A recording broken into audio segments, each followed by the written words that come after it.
క్రైస్తలో ఈరోజు దేవుని యొక్క వాగ్దానము కీర్తనలు 9వ కీర్తన 1వ వచనం. నా పూర్ణ హృదయంతో నేను యెహోవాను స్తుతించేదను. దేవుడి వాక్యం దీవించుగాక. ఆమేన్. అవునండి, భక్తుడు చెప్తున్నాడు, నా పూర్ణ హృదయంతో నేను దేవుని స్తుతిస్తానని. దేవుడు మందిరానికి వస్తున్న మనం మన పూర్ణ హృదయంతో దేవుని స్తుతించగలుగుతున్నామా? ఎవరైతే దేవుని తన పూర్ణ హృదయంతో స్తుతించగలుగుతారో వారి జీవితంలో అద్భుతమైన కార్యంలో పొందుకుంటారండి. చాలా మటుకి దేవుడి మందిరానికి వస్తున్నామంటే వస్తున్నాం, వెళ్తున్నాం అన్న వరకు చాలా మంది వారి జీవితాలు పరిమితం చేసుకుంటున్నారు.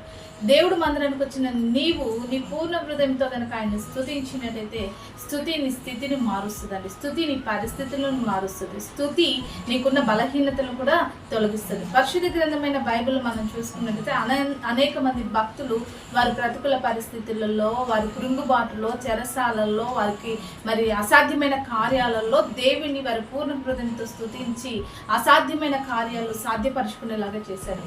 స్తుతి నీ స్థితిని కూడా మార్చాలనుకుంటున్నావా? అలా అయితే నువ్వు దేవుని సన్నిధికి వెళ్ళిన నీవు నీ పూర్ణ హృదయంతో, నీ హృదయం అంతటితో దేవుని ఆరాధించు, దేవుని స్తుతించు, దేవుడిచ్చే విజయమును పొందుకు. అట్రీతిగా నీ పూర్ణ హృదయంతో దేవుని స్తుతించే మనస్సు దేవుడు నీకు అనుగ్రహించును గాక.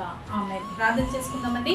సకల ఆశీర్వాదాల కారణభూతమైన మా ప్రియ పరలోక తండ్రి, యొక్క ప్రార్థనలు ఇచ్చిన ప్రతి బిడ్డను జ్ఞాపకం చేసుకో. నీ మందిరానికి వచ్చిన నీ బిడ్డలు తండ్రి అయా నీ దీవెనలు పొందుకోకుండా వెళ్ళొద్దు ప్రభు. వారి పూర్ణ హృదయంతో నిన్ను స్తుతించి స్తుతిలో ఉన్న ఆశీర్వాదం పొందుకునే కృప ప్రతి ఒక్కరికి దయచేయమని యేసు నామములో ప్రార్థిస్తున్నాం తండ్రి. ఆమేన్.